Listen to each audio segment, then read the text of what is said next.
Apsaros or Gonio fortress. This is the place where Saint Apostle Matthias is buried. A Roman fort in southwestern Georgia by Emzar Kakidze. In southwestern Georgia, at modern Gonio, ancient Apsaros, 15 kilometers south of the city of Batumi, at a strategically important site where the roads leading to the east and to the south join, stands a rectangular fort. Its area covers 4.75 hectares with a length of 222 meters and a width of 195 meters. The total length of its walls perimeter is 900 meters. The height of the walls 5 meters and 7 meters at the corners where towers were erected. The lower part of the walls is faced with large dressed ashlars. The western wall has symmetrically arranged counterforts, while a later superstructure built of unworked stones is visible on its upper part. At present the fort has 18 towers, but originally it had 22. 4 main towers stand at the corners of the walls, with the stones stairs inside the fort.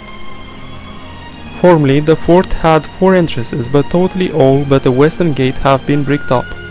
To the east, the fort was protected by the mountains, to the north by the river, while it was relatively unprotected to the south. This, no doubt, explains why the walls of the fort are mainly reinforced on this side. The ruins of a bath and the garrison mosque are preserved with the extant fort, as well as the sewers, water conduits, and cobblestone pavement. The historical context. At first, at the end of the 1st and the beginning of the 2nd century AD, the Romans built temporarily military camps of timber, also called pilia murilia, on the Colchian shores. For example, the original phases described by Ryan in Periplus 9. Probably, the Castella Murata in Apsaros was built earlier. Unfortunately, the architecture of the fort is not completely understood, and therefore our knowledge is incomplete. According to Lekvinadze, the oldest structures brought to light to date are datable to the Roman period, especially the large ashlars. The walls built of rubble stones and bricks must be from Byzantine times, while the merlons were added during Ottoman dominance. Some scholars suggest that Apsaros may easily be compared with the early Byzantine forts.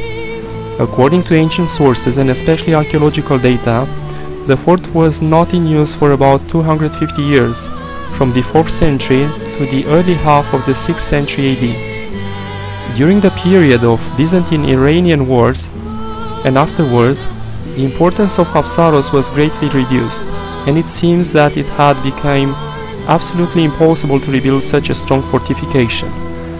The only possible exception may be the restoration of the fort after the Boranese invasions of the east coast of the Black Sea during either the second half of the 1st century or the beginning of the 4th century, but this point of view needs further examination. Despite the fact that Caucasus was routed by Roman commander Pompey as early as 65 BC, it was only after Nero's increased concentration of Roman military forces in the east that a special so-called Pontic Limes or Pontus Caucasian frontier was formed. This was done in order to reinforce Roman positions in southern Caucasus and to control the region of northern Caucasus. The main reason of such actions was Nero's intention of sending his troops on an expedition to northern Caucasus. For example, for this purpose Legio I Italica and the Rhine frontier elite Legio XVI Gemina were formed. This, at first sight, adventurous idea served a rather more serious purpose. Nero wanted not only to repeat the deeds of the past, and indeed to surpass them, he also, and perhaps most importantly, had particular geostrategic interests. He knew that the territory of Caucasus offered an important passage connecting the empire with India. Despite some not quite successful actions, Rome had actually managed to establish a number of very important footholds in the region that allowed her to control the eastern part of southern Caucasus and ensured reliable communication with Bosphorus, where dangerous movements of the nomads had already begun. The Roman Empire's power was further institutionalized at the time of Vespasian and Titus. This brought a new wave of expansionistic foreign policy distinctively aimed towards the east. Roman aggression was of course met with resistance. The local population of Trapezus, for example, withstood Roman advances in 69 AD. At the time, the situation was also rather tense in the mountainous areas close to Apsaros. The problem of Alani was serious, and the related factor of the eastern Georgian state Iberia was also an issue, the latter methodically moving towards the sea. Rome had actually lost Armenia, and because of this, it became necessary to concentrate more troops along the frontier territories, not only of Armenia Minor and Syria, but along the whole eastern frontier. This was followed by the establishment of strong military bases at Trepezus, Hysiporto, Apsaros, Phasis, Sevastopolis, and Pythias. According to Plinius, Apsaros was a functioning fort already in the 70s AD, which is confirmed by archaeological evidence as well. Copper coins struck in the names of Tiberius, Nero, Vespasian, and Domitian have been discovered here, as well as amphorae from the 1st century AD believed to have been produced in Italy and Kos, dummy-handled red glazed bowls, Sinopian loteria, glass vessels, and so on. In 132 AD, Arian, the governor of Cappadocia, traveled to the Black Sea coast. He mentions 5 cohorts or speria stationed in Apsaros. This can be found in Periplus 6. They were without doubt auxiliary units.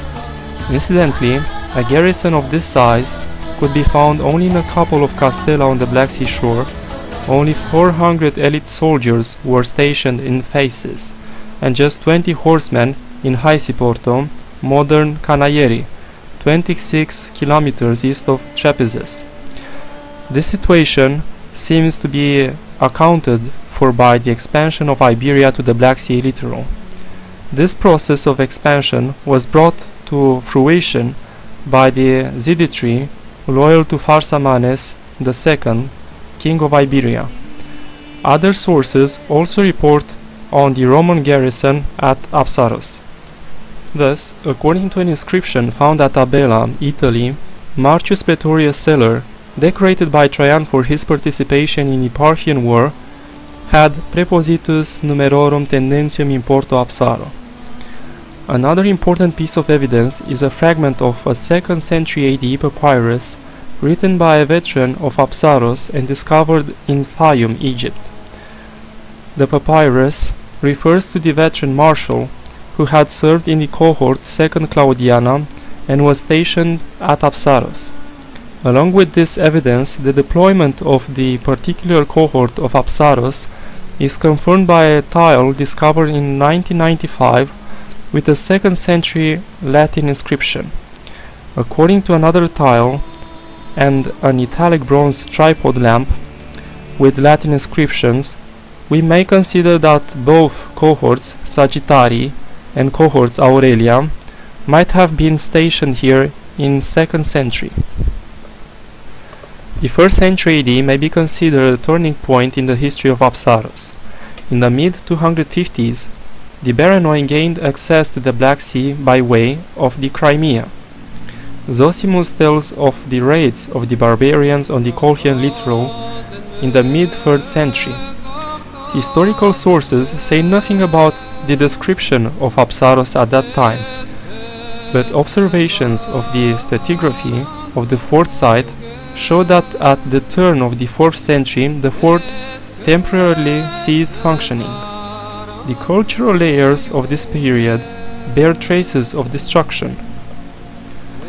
From the end of the 1st century AD, the center of the Roman Empire gradually shifted to the east. Thanks to Constantine the Great, the Romans managed to strengthen their positions in the eastern part of the Black Sea. They supposedly stationed their garrisons at Apsaros as well. Lack of archaeological data warns us to be careful here.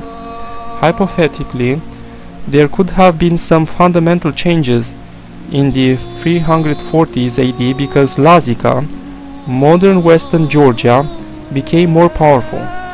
Apparently, in order to neutralize the increasing strength of Lazica, the Romans gave preference to Tsikiziri, located nearer to the center of the Lazica-Rioni River area. Significantly enough, the 4th century sources, Sophronius, Dorotheus, and Epiphanes of Cyprus, describe the considerably remote developments in relation to Apsaros. In more reliable sources, for example, the Res Gestim by Aemilianus Marcellinus, nothing is said about Apsaros in the description of the Black Sea shore, whereas Phases and Dioscurias, today's Sukhumi, Sebastopolis, are named as towns. Nor can Apsaros be found in Notitia Dignitatum, where Roman military units and their deployment in Dux Armenia are mentioned. Certainly, an anonymous source repeats Orion's text word for word, but he has obviously used additional sources. Thus, he refers to Apsaros as well as Cordylon and Athenae as a village. According to the life of Daniel the Stylite, the borders of Lazica shifted to Hopa to the south of Apsaros in the years 460s, 470s. It cannot be ruled out that Apsaros and its surrounding territories was within Iberia during the reign of Vahtan Gorgasali, second half of the 5th century AD, and his successors. According to Procopius, the Byzantines found Apsaros and Phases entirely devastated in the year 540s. This can be found in the work De Bello Gotico. In his work De Edificis 560, Procopius makes no mention of Apsaros. It is not accidental either that the same author, as well as Stephanos Byzantios, mainly speak about the past of Apsaros. Thus, Justinian's novels list the cities and forts in Lazica and the Pontus, among which one cannot find Apsaros. The archaeological evidence. Archaeological data also support the evidence preserved in our written sources. Almost none of the specimens of the numerous terra sigillata vessels found in Apsaros are decorated with relief ornaments, whereas normally this kind of pottery is lavishly ornamented with relief, geometric and floral motifs in the 4th and especially 5th century. Unlike Tsikizri and Pifnari, not a single fragment of so-called blue spot glass is found here. This glass type appears in the later half of the 4th century and continues in the early 5th century. Neither have fragments of 4th, 5th century Sinopean amphorae with conical bodies have been found, whereas there are many specimens from this production center dated to the 2nd, 3rd and 6th centuries AD in Apsaros. Not a single coin among the rich numismatic material found here is dated to the second half of the 4th, the 5th or the 1st quarter of the 6th century. In the stratigraphy of the fort, in particular, between the culture layers of the Roman and the Byzantine periods, a 20-25 cm sterile stratum is discernible, which must have been formed in the 4th, 5th centuries. As is well known, the ruling class of Lazica and even Iberia was not much interested in communication by sea, but was instead preoccupied with strengthening the fortifications of the hinterland. That is why the fort of Apsaros was deserted from the later half of the 4th until the early half of the 6th century AD, and this is why Procopius found Apsaros totally destroyed. During the excavations, rich material from the 1st, 3rd centuries AD was found. Particularly diverse are the ceramics, although amphorae constitute about 80% of the pottery. Several types of imported amphorae, as well as terra sigillata from this period can be singled out and are mainly products from the southern Black Sea region and the Mediterranean. The same applies to numismatic finds, such as coins of Agrippa I, Tiberius, Nero, Vespasian, Domitian, Trajan, Hadrian, Antonius Pius and Faustina, Septimius Severus, Commodus, Gordian III and Tranquilliana, as well as Aurelian. We can find also glassware, tiles, lamps, luteria, a cosmetic instrument of bone with dot ornament, terracotta, statue, antefix, various tools, stone bullets, stoppers, inkwells, and so on. A particularly rich hoard, dated to the 1st century AD, was discovered in the year 1974 during a road construction on a slope near the Gonio fort. Remains of 2 bathhouses, the so-called Castle Baden, were discovered at the southern gate of the fort. One bath was of small size. It had only a boiler room and sections for hot water. The other bathhouse is more monumental in scale, probably designed for the soldiers. 4 sections, and I mean the caldarium, tepidarium, frigidarium, and apoditerium, were excavated here. Close to the baths stood the remains of a barrack. The walls were built of fine-cut stones using clay mortar. The excavations revealed stone bases with quadrangular holes to accommodate timber columns. Close to the northern wall, the remains of a presumed Principia have been identified. So far, part of the walls and the foundation have been identified. Wooden structures seem to have prevailed in the interior architecture of the fort, stone being used mainly for the foundation and occasionally the floor ground. A quadrangular water cistern from the Roman period was discovered in the western section of the southern wall of the fort. The water system was connected with the cistern by clay pipes and a stone distributor. A well was found here as well. Various systems of sewerage and water supply from the Roman, Byzantine and Ottoman periods were discovered here too. At the dawn of the new era, Southern Caucasus was compelled to join in all the global historical processes against its will, and this was followed by many significant changes. Of course, it was rather more convenient to follow the new religion within the boundaries of the empire. It is interesting that according to Sophronius, 4th century AD, the apostle Matthias, who was chosen in place of Judas, died in Apsaros and was buried here. Soon after, 300 AD, 2 associates of Florentius, a military official martyred for Christianity, died in this fort as well. The excavations in Gonio-Apsaros are still ongoing, and the study of the outside strata of the fort will further enlighten our knowledge of the monument.